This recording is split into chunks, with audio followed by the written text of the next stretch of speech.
Hello, Collateral Gaming listeners. Chazzle Dazzle here from the Trial by Error Variety Show podcast. I just wanted to take a few seconds to invite you guys over to what we do. No, it's not video games, but we do invite really awesome and unique bands from all over the world. We dig deep into their souls and find really cool stories to tell you, and there's tons of music every week, so subscribe to us wherever you subscribe to your podcast. We look forward to having you. I'm Ashley Chancellor. And I'm Zachary Gio. This is Collateral Gaming.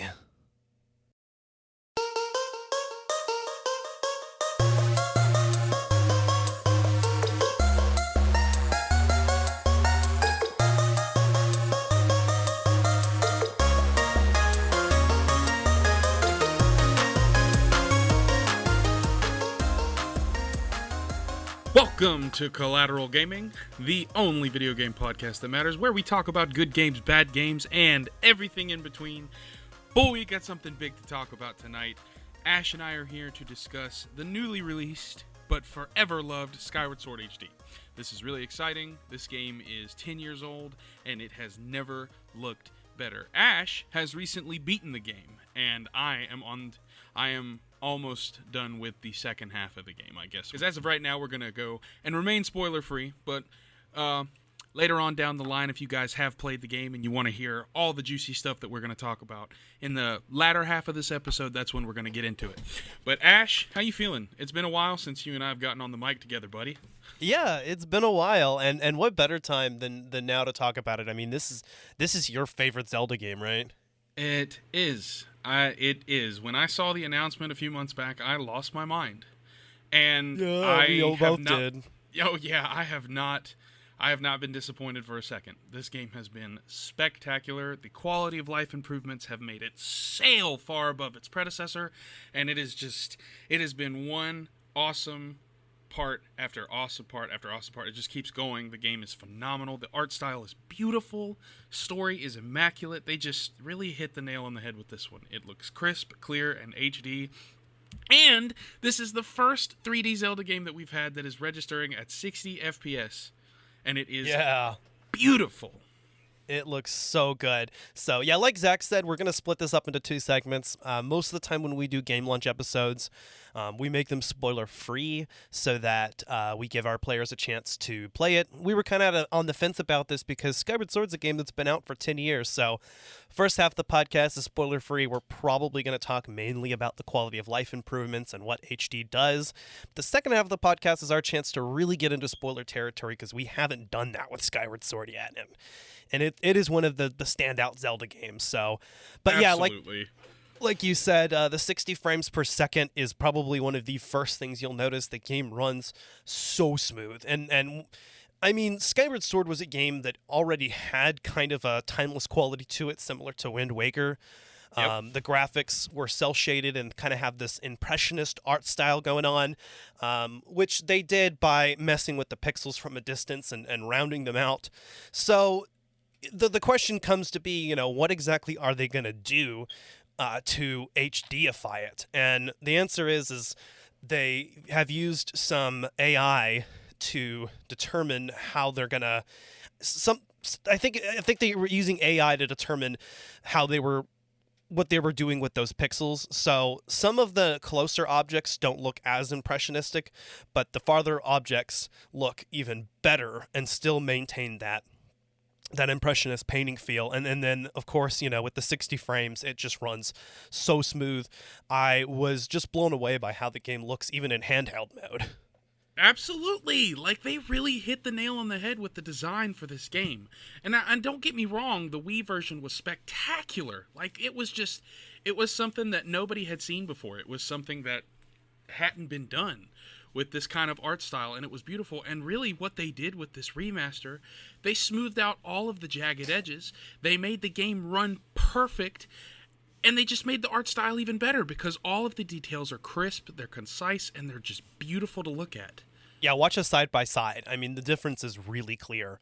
Absolutely. Yeah. That was one of my favorite things about the trailer. I immediately noticed the difference. I was like, you are kidding me. This is gorgeous.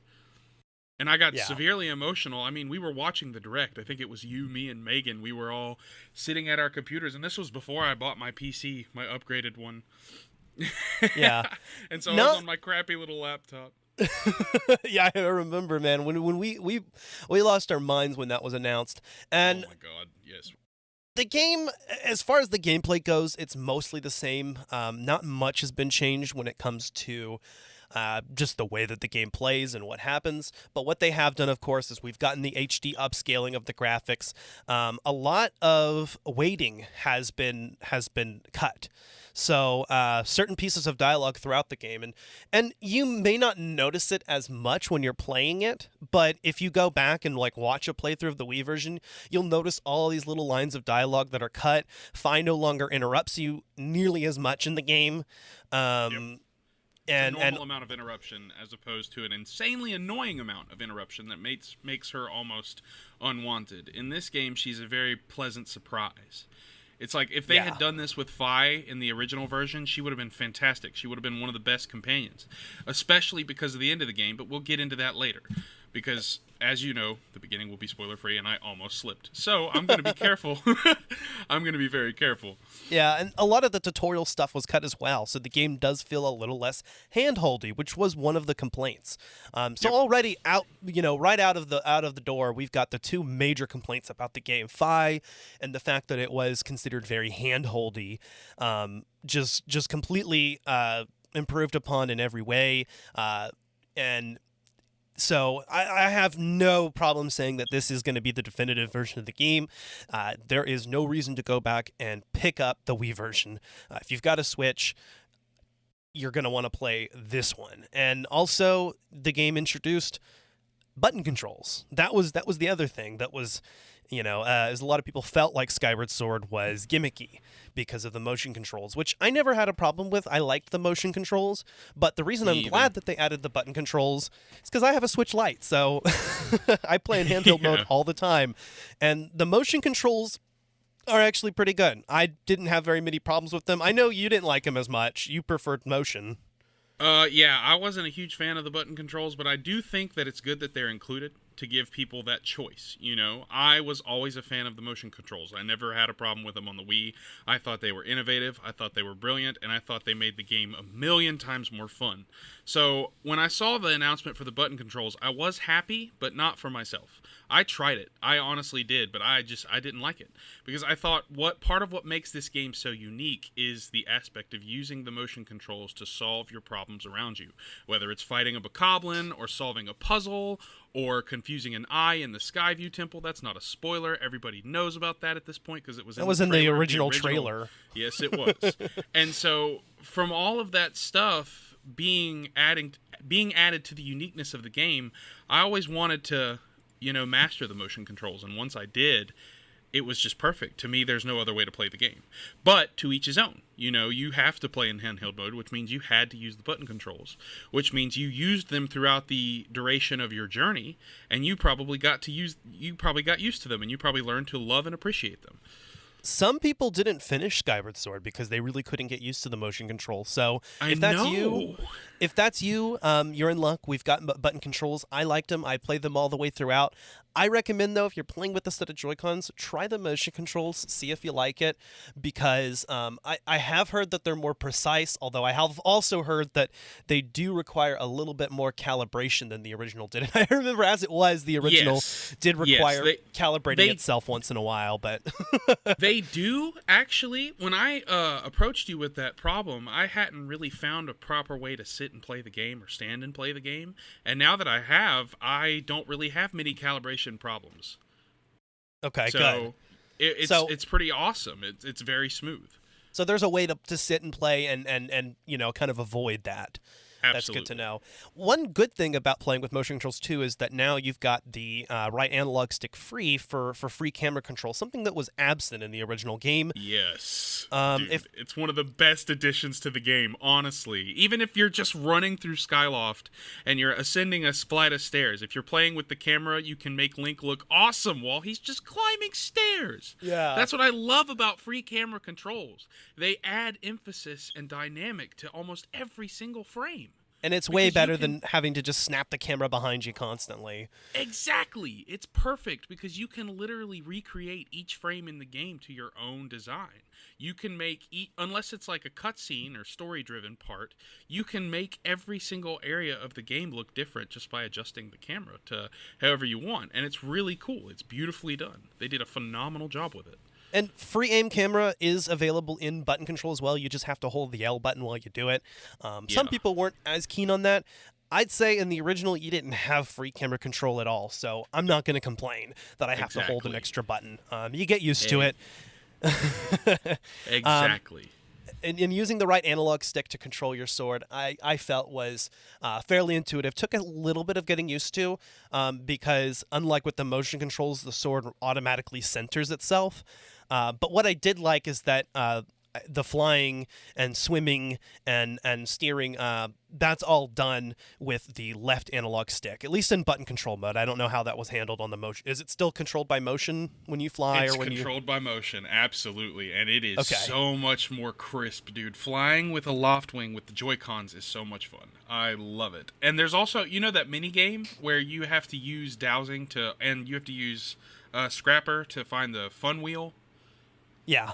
And bring that back? Dude, the motion on that is more precise too, so it's easier to land on the 50 rupee space and get 500 rupees every time. The first 3 times I did it, I landed on the 50 rupee space, and I just had a packed out wallet in less than 10 minutes. It was really? Great. I was just doing that today, and I was having a little bit of difficulty. So, like Zach said, I actually just beat the game today. I literally watched the credits roll like right before we right before we started to record this, which just in time, right? So I was, going along and collecting those extra heart pieces and doing everything. By the way, yes, I did beat the game 100%. I did everything there was to do.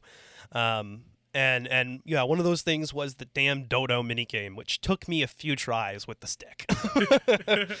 As it did in the original. You know, the first time I played through the game, I had so much trouble finding the party wheel the first time. I didn't realize that all you had to do was activate a time crystal in the desert, and it would show you the way. I'm not going to give you that passageway. All of you guys listening, you have to find it, okay? You know that it's a part of the game, but... I mean, it's a mini game. Come on, that's not a spoiler. Right. It's a mini game where you can just pack your wallet out. It's great. If you win, you get 500 rupees every time, and it's pretty awesome. I don't remember. You did everything in the game, so how many rupees could you hold at the end?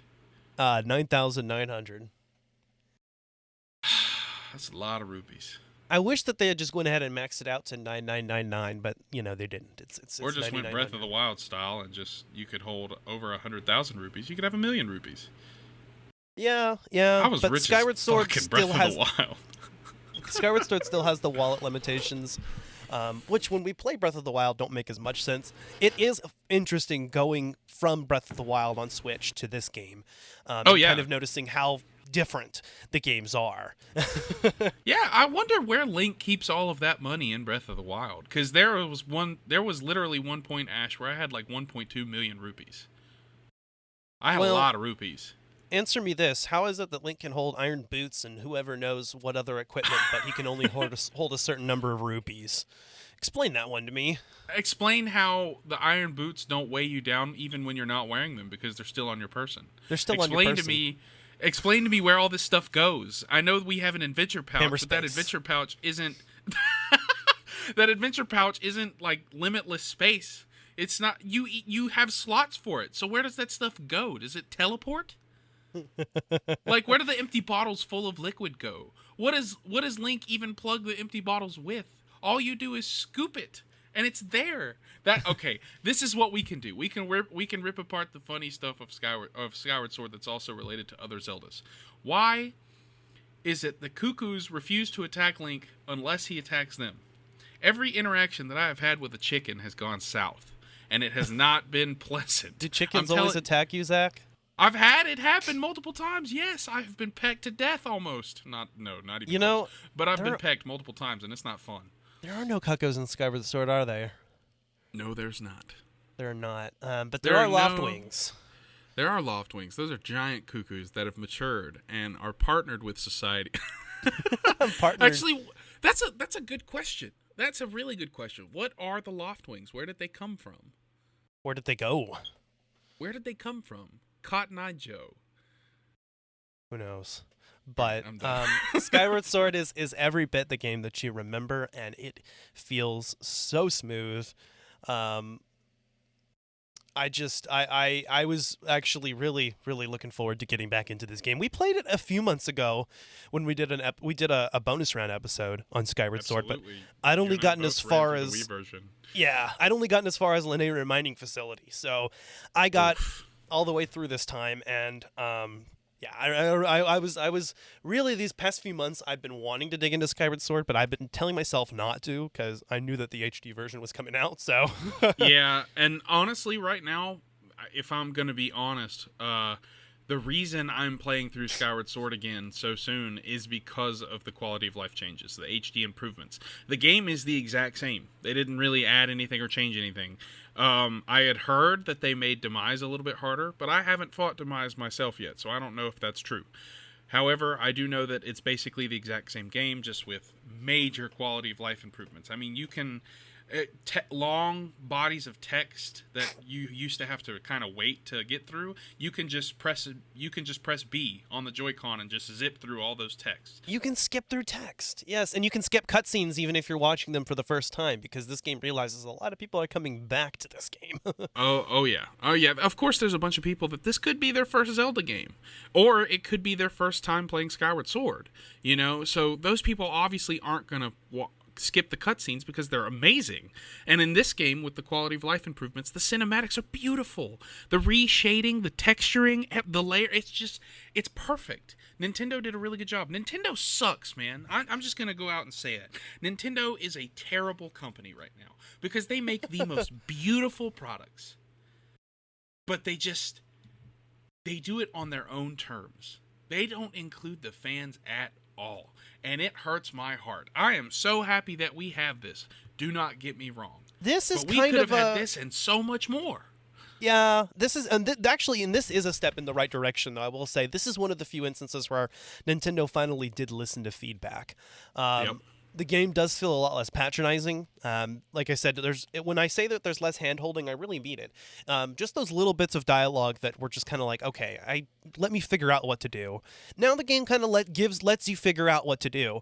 And Fi is so much less intrusive. In a lot of moments, either if the dialogue was completely cut, like I said before, or in other cases, you're simply going to get, instead of her just coming up automatically, you're going to get that little unintrusive notification, which stops sounding off after a while. And so you can happily ignore it if you want. You can get through the game without dowsing if you want. It's completely doable, and you can play this game the way that you want to. And so, absolutely. Yeah, in a lot of ways, and this game can appeal to people who play the original and new players. I will say, having played the game before, and maybe it's just because I've played the game before, because I remember dying a lot originally, and I didn't die a single time in this playthrough. I honestly thought it was too easy. Maybe I'm just too good at Skyward Sword now. Maybe I played it enough, but I haven't died either. So I would have appreciated if hero mode was available from the beginning, like they did with Link's Awakening. That would have been a better way. So Nintendo, if you want to patch that in, like just throw hero mode in at the beginning, because I would have just gone full hero mode. That way, because I never ended up needing to use my potions or anything, and the game gives you so many opportunities to heal. You could cut out the hearts and be fine. Absolutely, man. You can just sit on a stool, sit there for like 30 seconds, and you're good to go. Plus, I mean, it's not hard to secure the pieces of heart in this game. You got to look for ways to get to goddess cubes and do side quests. Talk to people, get gratitude crystals, expand your wallet. Pieces of heart. Not. There's I think because you start with 6 hearts. Exactly, and there's 2 medals that just overall increase your life. Like they're life medals, and there's 2 of them in the game. So if once you finish all of the heart pieces, you'll have, I think, 18 hearts. Yeah. Those last 2 slots are for the life medals, which I had equipped by the end because I can't stand having 2 hearts missing. Oh hey, I just got a Shine Sparkers notification. I know we're talking about Zelda, but Metroid is also around the corner. Ooh, I'll have to save this and send this to you because it's a really, really beautiful shot from Metroid Prime. But back to the matter at hand. Actually, you know what, Ash? They deserve to hear this. You know what? Hold on. I'm gonna send this to you right now. Hold on. Hold on. This is really cool. All right, we're talking about Skyward Sword HD, but this is a really cool shot from Metroid Prime that if I don't send it to Ash right now, I will forget to do it ever. So you guys are hearing genuine content right now. There you go. I've sent it. We're good. All right. Wow. So as for these quality of life changes, easily, yes, the frame rate is fantastic, but the best one is the treasure notifications. Yes, thank God. You get them once. Not when every time you reload the game. Yes, every time you pick up a new treasure that you've never picked up before, you get the notification and it shows it you putting it into your pouch. However, that's it. And it is amazing. I cannot tell you how much time is wasted in the old version just picking up treasure. And sometimes those notifications get you killed or they get you hurt because they throw you off. I can't tell you how many times I've picked up tumbleweeds in the desert only to realize that while I was looking at the notification, I'm in quicksand and I'm low on stamina. Yeah, I used to try to like pick things up with the beetle, so like I could avoid getting the notification. Because yeah, every time you reloaded the game, it would do that. And it's actually really funny though, because the Switch is a console that I almost never end up having to quit the game. I kind of just always have the game running in the background, and I just put my Switch into sleep mode. So, funny enough, the change isn't wasn't as handy as it would have been, but I'm very glad that it's not there. I think the gratitude crystals, they still give you a notification. I'm okay with that. There's not that many. Yeah, but the treasure, 80 in the game or 100? There's 80, and most of them you get 5 at a time by doing side quests, which I would expect to get, but it's the little individual ones you have to pick up, and I'm okay with that. Those ones don't bother me. Those are at night in Skyloft, right? Right.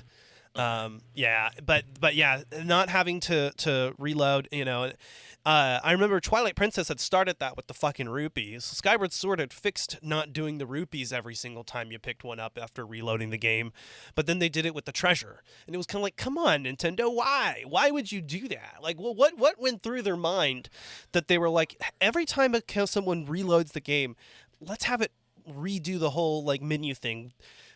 Whose idea was that? I don't know, but I'm glad they removed it. Yep. The game is a lot more streamlined now, because not only can you skip, and not only has a lot of the dialogue been cut or is optional, but no more breaking the pace by forcing your screen to pause while you collect something that you've collected 20 of already. Yeah, it's absolutely wonderful. It is just a beacon of hope in a dark old version of a game.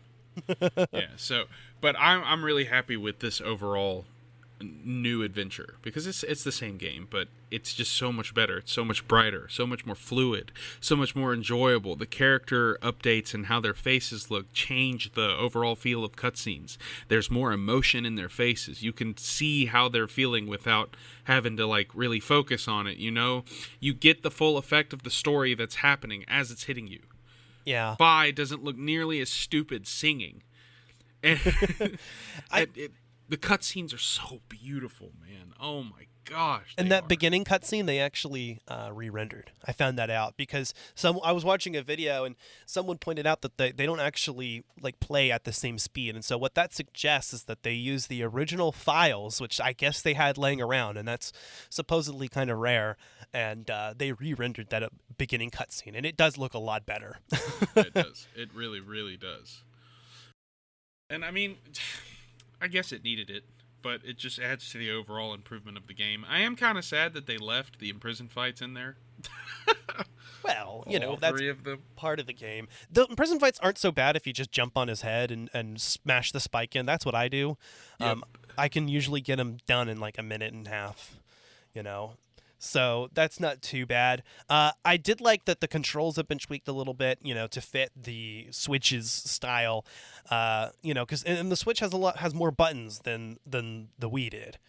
So even with the nunchuck, not like a huge difference, I guess, when it comes to gameplay. But I think I did prefer the controls a little bit more in this one. I mean, for one thing, it is a little bit. They made it a little bit more similar to people that have played Breath of the Wild. Will be happy that the run button has been dedicated to B now. because that way that's not going to be confusing. So although you may, like I did in the beginning hours of the game, keep trying to hit X to jump. Yep, I did. And it took me a while to get used to flying and boosting with the loft wing. And whipping out the harp and stuff is just remembering where everything is. And it's still better. But with running and the action button on attached to different controls now, I think was actually an improvement, right? Because before, if you were you had to hold down A to run up the block, but you also had to walk up to the block and hold A to push it.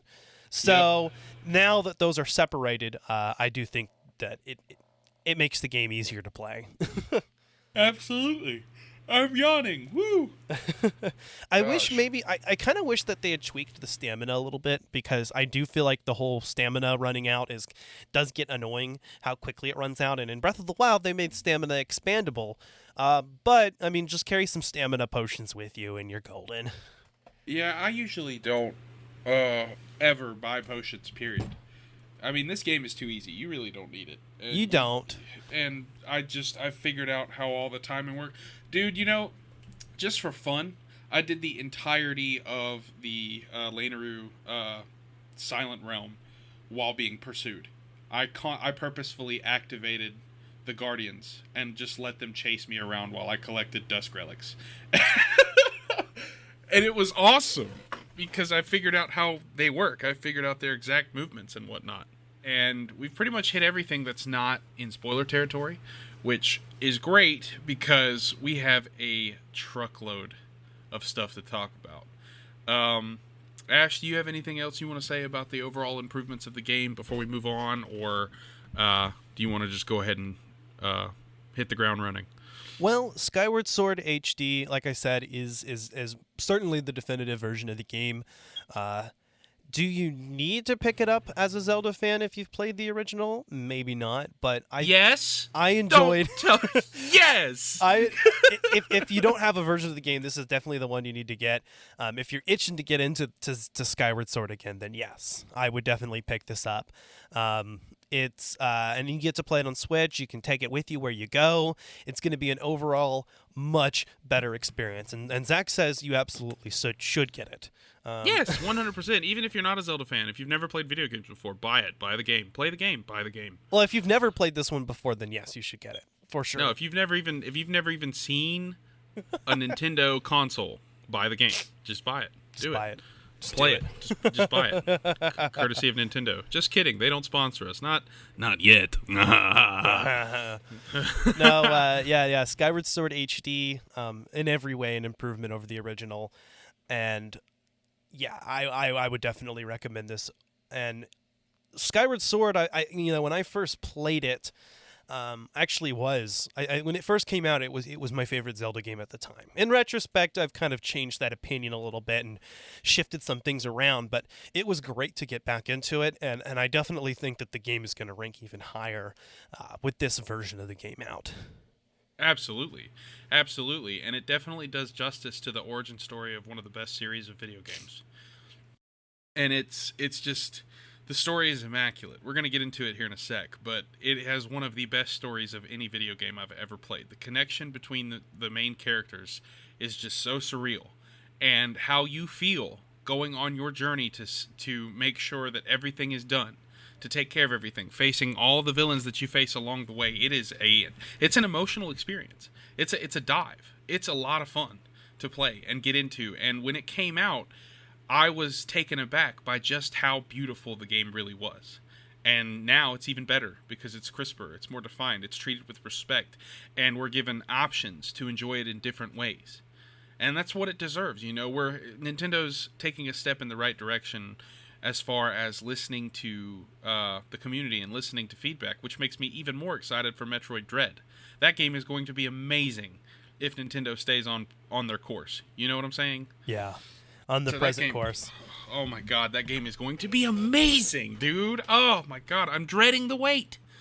So, if you enjoyed the original, you're going to enjoy this one, of course. Even if you didn't enjoy the original, some of what annoyed you about it has been greatly improved upon. So I'd recommend giving this one a try. And yeah, I think a lot more Zelda players are going to go back and play through Skyward Sword now. But I guess that'll be the end of our spoiler-free section. So if you haven't played the game and you don't want to be spoiled about story details, then stop listening right now and listen to the rest of this once you beat the game, or This is where I'm going to activate my magic powers. If you haven't played this game, you will no longer hear. I'm just kidding. But yeah, seriously, we're about to dive into spoilers, guys. If you don't want to have the story spoiled, you don't want to have your heart broken, go ahead and click that little stop button. But if not, you can dive right in with us because we have an awful lot to talk about.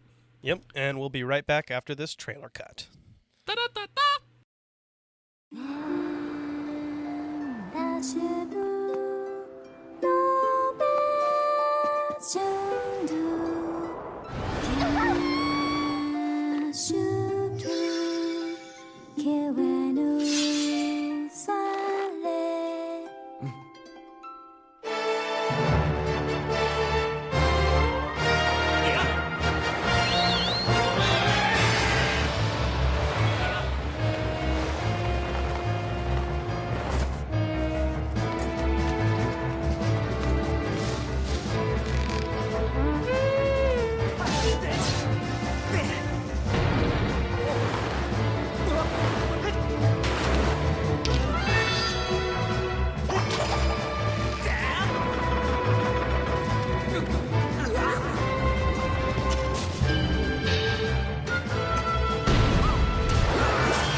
All right, welcome back, guys. Back to Collateral Gaming, where the points don't matter. I'm just kidding. Everything's made up, and the points don't matter. Is that how Whose Line is? I think that's how Whose Line is. I'm not sure. Okay, but yeah, welcome back to Collateral Gaming, the only video game podcast that matters, where we talk. You guys heard this at the beginning. All right, so basically, we've been diving into Skyward Sword. The quality of life changes, the overall improvements of how the game looks and feels, but now we're here to talk story. We're here to talk lore. We're here to talk items. We're here to talk how the quality of life improvements affect the story and how they make the cutscenes better, brighter, how they make the characters shine more, the dungeons, the puzzles within the dungeons, how Link himself interacts with the overall world. There's a lot of differences that have just made this game a much better and a much deeper experience. And right now, I haven't actually beaten the game yet. I've beaten Skyward Sword many times, but I haven't beaten Skyward Sword HD. I've been enjoying it, but I went through Skyward Sword with Ash probably around 6-7 months ago. We played through it, and so right now the story isn't as fresh to me, but reliving it with these new improvements has made it seem like a brand new video game, and I find myself drawn to the aspect of just grinding it out. So Ash, you were saying earlier that they rendered the opening cutscene. This is basically Link having nightmares about the impending doom on Skyloft and the land below, which, as we know, is the land of Hyrule that's been tarnished by monsters. Yep. And so... Future Kingdom of Hyrule. Future Kingdom of Hyrule. It's so cool. We've gone from Breath of the Wild, a ruined kingdom that Link has to go through and save, bring back, restore, and in this game we have what started it all. Yeah. The war between the goddess Hylia and Demise and his evil cohorts. They managed to put him down, to strike him down, but the goddess was wounded, and so she transferred herself into the body of a human, and it's such a, oh my god, it's so cool. All right, so give me your thoughts. Skyward Sword obviously is the origin story. It answers not only how the Master Sword came to be, which is cool, getting to grow and watch the Master Sword develop, which we'll talk about, but also the origin story of, Link and Zelda and even Ganondorf. It goes back and explains, like you said, the goddess Hylia in mortal form is Zelda, and that kind of explains why she continues to reincarnate.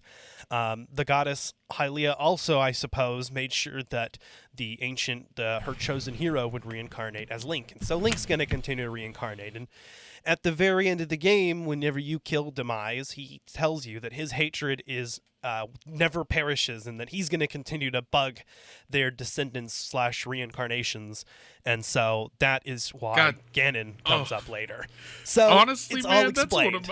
that's one of my favorite parts of the game. He's like, extraordinary. You fight like no man or demon I have ever known. Yes. But this is not the end. And my hate never perishes. Oh my gosh. And he starts talking about how he will exist in a bloodline that shall constantly come back for vengeance. Constantly come back to try to take the land that is rightfully his. And we see that through the entire series. At the end of Skyward Sword, your mind is just blown. Like, this is what started it all. Because you kind of have inklings throughout the game. But when he says that, it confirms it. Yeah, you've built the Master Sword. You've taken your journey. But once you get to that part, that is what confirms that this is the beginning of it all. Well, and you don't even know who Demise is for most of the game. For the majority of the game, it's the Imprisoned. And then you find out that the Imprisoned is Demise's sealed form. And he finally comes up, and he does look kind of Ganon-esque. He's got this, like, flaming hair, which is reminiscent of Ganondorf's red hair. And he honestly looks even awesomer in HD. Really loved the detail. And to answer your question earlier, I do think that they made him harder, because I remember recently when we did our Skyward Sword episode, I said that I only got it to Linear Mining Facility. Well, I also had the game from before, a playthrough from before that I hadn't quite beaten, so I did back then a few months ago play that final fight, and I don't remember dying. I remember getting through it pretty easily. This time I was on the brink of death. I had to let a fairy revive me, so I do think that they made the fight harder. I'm not 100% certain, but it definitely felt a lot harder to me. Well, also, that was the first time you were attacking the fight with button controls. True. But if anything, the button controls to me were more precise than the Wii's motion controls. Now, I haven't tried the motion controls on the Switch yet. I've heard that they are more precise too. But that is true. But once you land a successful hit, I'm sorry for interrupting you. I didn't mean to cut you off. No, but once you land a precise hit, it's easier with the motion controls to swing faster and get consecutive hits, whereas with the button controls, you have to flick really fast with your thumb after landing a precise hit, and it wouldn't be quite as fast unless you've just got that knack of flicking your thumb, which, now that I'm doing it without a Joy-Con in my hand, and it feels very silly. It looks like I'm trying to pack a can of dip. Yeah, and it is... I remember in the original game, it was easy to trigger a spin attack by mistake. If you accidentally moved your left hand, it was going to do it. In this game, you still kind of have that problem with the button controls, because if to trigger a spin attack, you flick the stick back and forth a couple times. So it's like right, left, right, or up, down, up, either which way. And so if you're going back and forth, especially like the bamboo cutting game, it is a little easy to trigger that by accident. So I will say that. but I did feel that the button controls were a lot more precise, and I was able to really, tell Link what I wanted him to do. And I also found that if you slow yourself down and don't try to just keep attack, you're going to have an easier time. The enemies actually do give you that second of an opening, like the bokoblins. So maybe I was finally playing the game right for the first time and actually like not just like swinging around wildly, but sort of actually strategizing and waiting and taking my time with them. But later on in the game, when you're fully powered up and you've got your true master sword, a lot of the enemies are going to go down in just a couple hits anyway. So yeah. I do like that scaling and how the enemies do get easier as your sword powers up. Yeah. But you also do get more powerful enemies along the way, like those giant moblins that come through with the shields that you can cut up.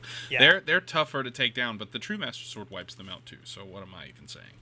Yeah, the true Master Sword cuts enemies like sliced bread. It is amazing. Yeah. It cuts through them like butter. It is awesome. And that, of course, you do get your Master Sword cutscene with your da da da da. And one of my favorite parts of the game is when Zelda blesses your Master Sword and makes it the true Master Sword, and that's when it plays that music. Oh yeah, and honestly, that right there, once you get the true Master Sword, which is right before the Song of the Hero, it's perfect, because that's the perfect time right there to do everything in the game.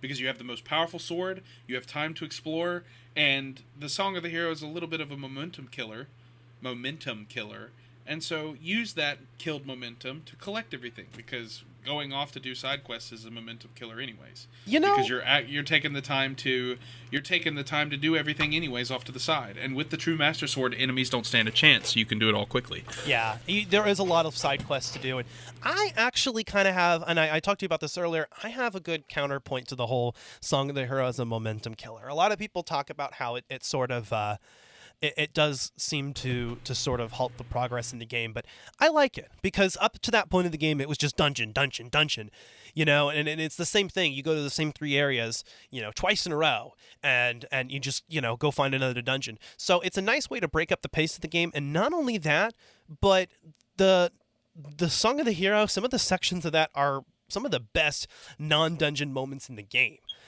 We've got that whole stealth section in the Elden Volcano region where Link loses all of his items, and it sort of forces you to strategize, to think smart, and also reinforces that, that whole dependence on your items that you've had up to this point.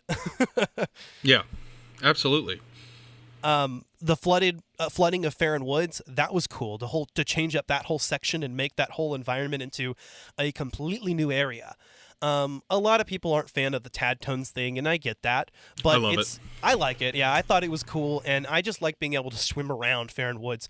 This time I actually went ahead and drank an air potion for that, and that made that section actually a lot more fun too, because I didn't have to worry about air for a good solid, however long the potion medal extends that 3 minutes to. I'm not sure. It's a long time. Really? Yeah. I need to try that out, because I usually go through the game without potions, but I guess if I did it in hero mode, then I'd have to get potions. I usually, I've skipped out on potions before too, but I thought, hey, I'm going to actually try this potion out during the section of the game that it makes sense to use it. And actually, yeah, I felt like I had a much easier time collecting. I had most of the Tad Tones collected by the time the potion ran out. By the way, that's the best way to go through the Thunder Round as well, I figured out. Go ahead, because you can't take your pouch items with you, but if you drink a fully powered up Stamina Plus potion and a Guardian Plus potion right before you do the Thunder Round, that's going to last you a good 7 battles, or it did for me. That's interesting. I've never thought about that. I have never gone into the Thunder Round with any potions. I just did it. With the potion medal in. Yeah, dude, I'm telling you. Do you remember when I beat Colactos in what was it, a minute and 40 something, or 2 minutes and 42 seconds? That's what it was. It was 2 minutes and 42 seconds I beat Colactos. I was so proud of that time. But now that I think about it, with the improved motion controls, I could probably beat that time. But yeah, I did Scaldera in like 49 seconds, and that may not have even been my best. That was just recently, like today. I did that, and Scaldera is probably the easiest boss in this game. You can beat him in less than a minute. All the imprisoned fights can be done in just over a minute by jumping on his head and smash, smash, smash. Sorry, I'm just fighting a yawn.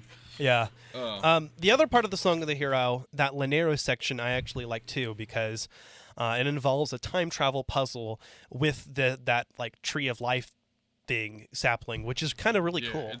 It's relaxing puzzle because you're just kind of following the time stone and it's kind of protecting it. Aha moment. You're like, this is a tree that matures for thousands of years. Huh? How am I gonna?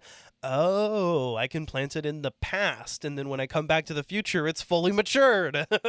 Yeah, dude, it's really cool. I love it when they do little time things like that. They kind of do that in the Oracle games too. In the past, you can plant these things called Gasha seeds. Yeah. And when you go back to the present, they're fully grown trees with seeds and that have like rings and stuff inside of them. Yep. It's really cool. But the Tree of Life puzzle is kind of nice. It's relaxing. Plus, the Thunder Dragon is definitely the coolest of the three. Yeah, he is. He's a vibe. He's a total vibe. I like how yeah, and it gives you access to the Thunder Round as well, which is one of the coolest parts of the game. The original game had introduced that whole boss rush mode, and it's a lot of fun, and it's really cool to beat your times, and in the game it rewards you for beating your own personal records. And you can go back and play the Silent Realms as well. Those are just as hard as ever. I don't think anything was ever tweaked about them, and I know some people did complain about them, but hopefully with the more precise motion controls and better frames, I think people are going to have a easier time with them. I didn't fail a single one this time, although on those last two, on the Elven one and on the Skyloft one, I did end up like triggering the Guardians to like come after me. So whereas the first two, I time froze for me the entire time because I managed to collect them fast enough.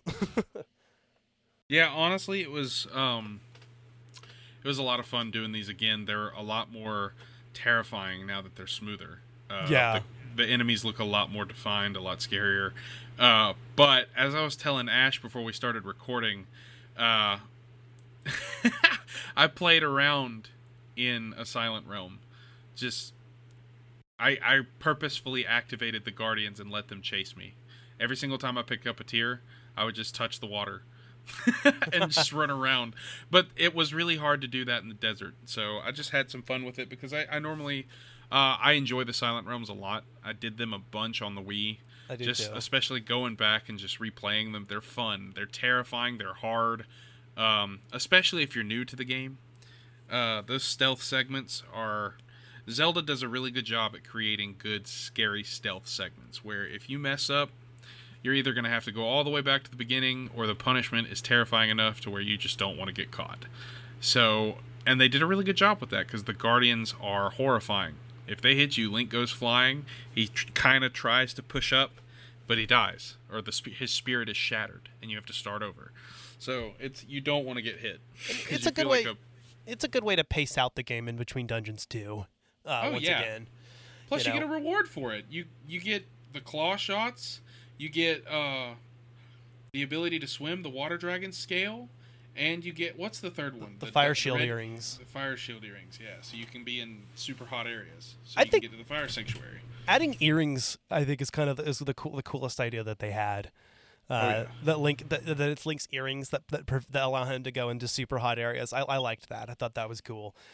The second act of the game, I think, is where the game really shines its brightest, in my opinion, because you've got the Silent Realm segments, but you've also got the best dungeons in the game right there, the Ancient Cistern and the Sand Ship. For what it's worth, the Fire Sanctuary is all right. It's not my favorite, but it's all right. But those two in particular, the Sand Ship is one of my favorite dungeons in the entire Zelda series, and the Collater boss fight is one of my favorite boss fights. Oh yeah, dude. I love the Ancient Cistern, man. The music, the water. I love water dungeons. I've always been a fan of them. Most people hated the Lakebed Temple from Twilight Princess. I loved it. Yeah, I like water dungeons, but the Ancient Cistern is actually a much more tolerable water dungeon for a lot of people because it doesn't focus on the same mechanics as other water dungeons do, but it still does use water, which is cool, but it also plays around with other themes, and I like the whole Hindu imagery that they go with in that section or whatever it is. Plus the undead underground area where you have to deal with these cursed bokoblins. Yeah, there's like a whole heaven and earth thing going on, and it's really cool. I love that whole imagery, and the undead bokoblins that you have to do the ending blow on in order to finish them off. Yep, and once you start climbing up the rope, they start chasing you up the rope, and it's like, stop it! You go shake them off, and it's a cool section of the game. Absolutely, it is. It's so good. And honestly, until you get the Master Sword, it's the best flame. Like, let's be real. Yeah. Oh, okay. There's only 3, so I can't really say that. The best flame is the third one, obviously, because you get the Master Sword before it's blessed. The second best is the first one, because it lengthens your sword and sharpens it, so where it does twice as much damage, and the sword looks cooler, because it expands a little bit at the hilt. The second one increases your dowsing ability. Yeah. I hate it because I love the Sand Ship. It's an amazing dungeon. It's one of the best ones in the series. Plus, the build-up to the boss is incredible because you've got all these tentacles breaking through the walls of the ship while it's filling up with water and you're trying to get out. Then you go out there, and there's this thunderstorm. Your ship is in the middle of the ocean. It's just a wreck. You know you're about to fight this sea creature, and then a Monsters, Inc. character comes out of the water. Yes! It's like it is the biggest build-up to a whoopee cushion thing I've ever seen in my life. Like, some dude was on acid when he designed that monster, because that is just... No, not even, because if it was acid, it would be creative. It was just, there's such an underwhelming boss, like, in terms of design and in terms of the way the fight goes, because it's just got the big giant eye. You know, it's just kind of like, it's got a cool name, though. Like, Tantalus, that's an awesome name for a water monster. That's lame, but because it has tentacles. It's Tantalus. Okay. But it's a big rage baby from Monsters, Inc. Yeah. That's what it is. And it's so annoying. The setting is cool, and I do like how you go in to get the flame, and then the whole ship comes apart, and the tentacles come through, like you said. That is cool. I like having to go all the way back up to, the deck and face it, and the fact that it has 2 phases, and that so like the first part takes part on the bow, and then you go down to the stern, and so that's cool. And obviously we've talked about it before, that is just one of the coolest dungeons. I love that there's just the one time shift stone that's on the mast, and you just go at it from different angles. I mean, the time travel puzzles with the time shift stones were cool enough as they were, but now you're on a fucking robot pirate ship. I mean, come on. How much cooler does that get? Right. It's a time altering robot pirate ship. But you said you got all the heart pieces, right? Everything? I got all the heart pieces, all the goddess cubes, all the gratitude crystals. I guess the only thing I didn't do is I didn't get every single dowsing target. My health never dipped to a point that Fi ever suggested dowsing for hearts, and I forgot to go talk to that one Magma that lets you douse for rupees. So if you want to consider that 100%, I didn't do that. But I did everything else. I upgraded everything. I wouldn't. I haven't upgraded anything yet on the Sand Ship. I would. I immediately started upgrading. I'm constantly focusing on upgrades. Dude, honestly, I need to upgrade the slingshot because the scatter shot is fantastic. Scattershot is cool. And the speedy, the hardy beetle or whatever it's called. Yeah. The tough beetle. That's what it is. Tough beetle. The beetle is a cool item. I think we might have talked about it in our Zelda items list, but the beetle is a fun item, and I love turning it into the hook beetle opens up a lot more to that item. Absolutely it does. It's a cool substitution of the boomerang, because the boomerang's kind of an underwhelming item. You don't use it very much in Zelda games, and they try to, in the 3D games, they did the whole target up to 5 things. Twilight Princess tried turning into a Gale boomerang. This game just said fuck the boomerang. We're going to give you this mechanical thing that you can control, and it's cool. I love doing it. And like you said, the scatter shot actually gives the slingshot purpose after you get the bow. Plus, you don't get the bow until much later in the game, so you're relying on it a lot more. So I do like that they did that. The weapons, I mean, the items, there aren't that many items in Skyward Sword, but they definitely feel better utilized than in other games. Oh, yeah. And let's be honest, the pirate, the captain of the sand ship that you have to fight in order to get the bow, that's one of the best mini-bosses in the series. Right? Why couldn't that guy be the boss? He's cool. I like him. Yeah, him, but much harder, like much more difficult. Yeah, and you fight his like twin brother in the fucking Sky Keep. In the Sky Keep, yeah, and that's just a cool fight because you're kind of like jousting and you're running at each other and it's so epic and you're just trying to like thrust him back until you push him off and it's really cool. Oh yeah, and they have a little cutscene of him like almost falling off and then he falls off and he's like, ah! And he just explodes. Yeah, and that dude stuck around for like thousands of years, so props to you, bro. Yeah, but now you're dead. But now you're dead. You have served your glorious purpose, which, by the way, I finished Loki today. Oh, you did? It is spectacular. Oh, I know that it is. Show was amazing, and I am so mad that there was only 6 episodes. You know what's funny? While I was playing through the Ancient Cistern, I was like I had the assembled episode for Loki. You know, those behind-the-scenes episodes they have on Disney Plus. Yeah. I had that playing in the background, so I'm like listening to that while I'm playing through the Ancient Cistern, and it honestly was a cool vibe. Just want to throw that out there. Loki is really good. You guys should go check it out. It's probably one of the best things to come out of the MCU, hands down. Yeah, it's really really good. But no, also, I'm not going to say anything about that show. This game is quite a bit more cinematic, I felt like, than other Zelda games had been up to this point. Obviously delving into the relationship between Link and Zelda quite a bit more. I mean, she's a flirt, she's a tease, and you really feel the connection between them, and you know that Link is going to do anything to get her back because he loves her. Exactly, of course. Like, she was going to kiss him when they were flying through the air. And she was about to tell him, she's like, there's been something I've been meaning to talk to you about. Like, dude, she was going to tell him that she loved him. I know. And then the black tornado. They're so perfect like, for each other. We like need childhood friends Sword that just sequel. Naturally developed a relationship. We're talking over each other. It's because we're both excited. Absolutely. Go ahead. What you were saying? Go ahead. Yeah, the chemistry between Link and Zelda is spot on in this game, and yes, I had to turn down Beatrice. Broke my heart to do it because she's so sweet and cute, and I actually created a duplicate save file where I did confess my feelings to her so I could have that little moment of happiness. But nah, in my main playthrough, I turned her down because Link isn't in love with her; he's in love with Zelda. Absolutely. And at the end, you see them standing atop the statue of the goddess, looking over their new home. And they're like, and it's beautiful. We're about to populate this land. Just giving them the fuck me eyes. Oh my god. We're about to populate this land. That was funny. You know she's giving him the fuck me eyes. You can see it. Oh, dude. Yes, you don't let your man go through that and then you don't do that. I'm gonna be the civil one here. God, she's so cute in this game. I really, really love Zelda's character here. Definitely an improvement over the Zelda from Twilight Princess, who was just like stoic and didn't really have a character. This version of Zelda's cool. I really, really enjoy her a lot, and she's not a princess. Bro, I take that back. Zelda is the goddess Hylia in mortal form. She was doing her own part. They need to be giving each other the eyes, bro. It needs to be on the same level because they both put in a lot of effort, and they both went through a lot. To this day, I think Skyward Sword has the best relationship between characters. Okay, Skyward Sword has the best relationship. Breath of the Wild has the second best. Yeah. But Breath of the Wild story is kind of cheeks. I think it will be great once Breath of the Wild 2 comes out and links it all together.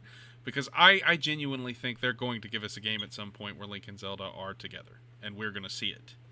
That would be cool. I think it's going to be Breath of the Wild 2, man. I don't know. I feel like the games also have purposely left it open so that, Link always has multiple love interests. And in this game is no exception. They totally heavily hint at Link and Zelda, but you can also completely admit your feelings to Beatrice, and Fi says something like, if you scan her, she'll say something like, I recommend you don't tell Zelda about this the next time you see her. Uh-oh. Yeah, I always turn down Patrice. I feel bad. I did it the first time, and I felt bad about it. I felt like I was cheating on Zelda. Is that weird? No, because that's why I always do it, because I don't want to be adulterous. You know? She is cute, Zelda's though. my lady. She's like, bye. Bye. Bye. But at the same you know time, who the best character in the entire game is, though? Who? Hands down. Girahim? The shopkeeper. No, well, Girahim is fabulous. I love Girahim so much.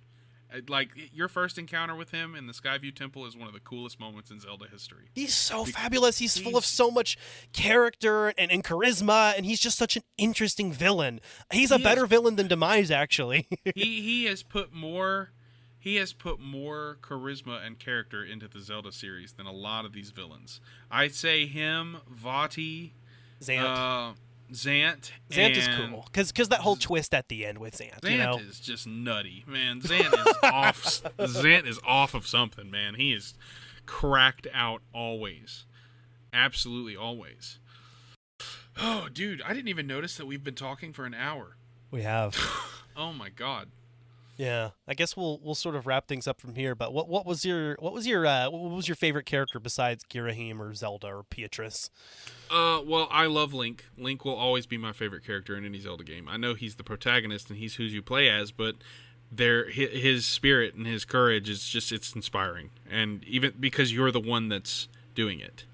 It's a story that's being told through your experience. And it's really fun. That's why I love Zelda games, because I fell in love with Zelda at a young age because it instilled courage in me, because I was willing to take that journey and do it and complete it. And yes, it was a game. And yes, I had to figure out puzzles and stuff, but I was able to do that, which is an attitude that I took towards the problems in life. And that's why I love Skyward Sword so much, because it takes you back to those roots. Yeah. You know, my favorite character in the game, besides them, probably the shopkeeper. Which one? The Rupin? one that he's like, not Pippin. Rupin, the one from that sells the gear, like the one. Oh that's... yeah, Rupin. Him. Yeah, Rupin. The one. He's like, huh? and like, he's so excited away, every time you walk away. He looks so depressed, and and when you visit him at night, he's just completely different. Oh yeah, and you can sell him treasure and stuff.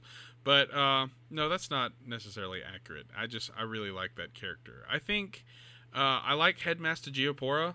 I think is that how you say it? I always said Headmaster Gapora. Gapora. But Yeah. I really like him. I love that character. I love how concerned he is. I love how he's just cool with you just accepting your destiny as the hero of legend. He's just like, all right, cool, go get my girl. Go get my daughter, because she loves you and you love her. Go do it. But boy, just go get her. Peace is what true heroes strive for. Fi, I hated Fi in the original game until the very end, because at the end it always makes me kind of emotional, because I was choking up a little bit. I was just playing the end, and God, that hits you and it feels so bad. Link obviously cares about Fi, and it's apparent at the end of the game. All over his face, yeah. I love how Link conveys so much expression in this game or conveys so much emotion through his expressions. And you can tell that he loves Zelda, because the first time he sees her in the Skyview Temple, he is just thrilled. No, he doesn't see. No, her till the Earth Temple. I'm sorry. No, he doesn't see her there either. He doesn't. I think he sees her at the. He doesn't see her till the. Or does he see her very briefly at the end of the Earth Temple? He sees her in the Earth Temple. Yeah, he and does. He runs to her, and Impa gets in the way, and he's like, "You were late. You're lucky I would have gotten here, because she would have fallen into the hands." I know, she bitches at you. So, and she becomes a great character later. But I remember every time you get that moment at the Temple of Time, I always tell her, "Am I late?" Me too. I did it this time. That snarky response, because come on. And she's like, "Actually, you're right on time." Yeah. I love it. And then she's just awesome. And then you realize at the end of the game that she was the old woman in the sealed grounds the whole time, and it's just. It's so awesome, the twist where it just kind of hits you that I figured it out. Impa the whole time. I remember the first time I played the game, I figured it out actually before. Yeah, because you see the bracelet. Yeah. And her hair dangling in that little clock. And she's got kind of gave it away. She's got Sheikah symbols all over her, and she's in the same area where you see Impa in the past. Yeah. They give you the pieces. They did. But Skyward Sword is amazing, and if you haven't played it, you definitely need to. I guess we're going to kind of wrap things up here. We've been talking for a little bit of time. Yeah, we But- have. It is still a very linear game. I don't see that as a downfall of it. I mean, I kind of approach this game the same way I do Metroid Fusion. I think the fact that this Zelda game is more linear allows it to tell the story that it does. And I like that they went that direction with this one. It gives it its own character. It makes Skyward Sword its own special Zelda game, and I appreciate that. And I think that Skyward Sword is one of the better Zelda games. I don't know if it's in my top 5, but it's definitely in my top 10. I'd have to kind of reevaluate my list.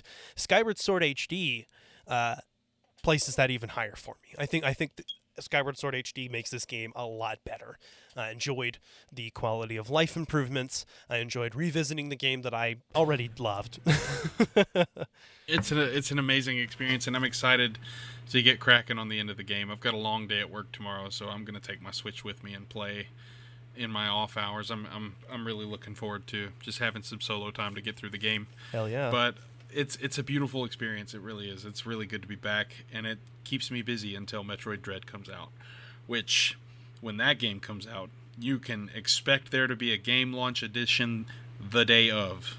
Yes. Where we won't even know spoilers. We're just going to talk first impressions and scream like little girls, because it will be the sequel that we have deserved after 19 years. And I am going to go bonkers. When Prime 4 comes out, I'm probably going to put my head through the wall. And if you guys know how big my head is, I can bring down nations with this bitch. But yeah, guys, I was super stoked to talk about it. As soon as they announced Skyward Sword HD, I'm like, we're talking about it. We're throwing it in here. Next time, we're gonna talk about a bad game, our first one of the season, our only bad game of the season, Sonic 06. Yes, the bad game that had good intentions, but none of them conveyed. So that's coming up next, Sonic the Hedgehog, and then our season finale on Beyond Two Souls and Heavy Rain. We're going to kind of compare and contrast the Quantic Dream games. We'll be ending the season there, and we're going to be announcing what our season premiere is on that season finale. We've already mentioned it once in this episode. I'll give you that much. It's probably not hard to figure out. Oh, yeah. Okay, but yeah, I'm not going to say anything. Thanks for listening, guys. Thanks for listening. And if you enjoy Collateral Gaming, check out the season finale of Collateral Cinema as well. We're going to be talking about the interview, and I'm really excited to release that episode. And then that's going to be the end of that season, and we're going to be heading into season 5 of Collateral Cinema and season 4 of Collateral Gaming. Make sure you follow us on social media. We are on Twitter, Instagram, and Facebook. We do have a Patreon where we release exclusive Let's Play commentaries. During the break, I do want to continue releasing bonus round episodes bi-weekly, so we'll have that. But for the most part, we're going to kind of recharge our batteries in September, and we'll pick back up in October. But don't worry, we've still got the month of August to wrap up Season 3 of Collateral Gaming. You can find us wherever you get your podcasts. We are on Apple Podcasts, Spotify, Google Podcasts, YouTube, wherever you get your podcasts, wherever you're listening to it right now. And if you enjoyed this episode, please leave us a 5-star review on Apple Podcasts or feedback on your platform of choice. Oh, yeah. I couldn't have said it better yourself. And, oh, man. Well, we appreciate you guys listening in, as always. And so I guess that's going to be it. Skyward Sword HD. I think I might have a sneeze or two for you here in a second. But if not, I'm Zachary Guillo. And I'm Dad. Oh, we are Collateral Gaming, and we are out. Out.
Collateral Gaming is a Collateral Media podcast. All music and game clips are owned by their respective creators and are used for educational purposes only. Please don't sue us. We're poor.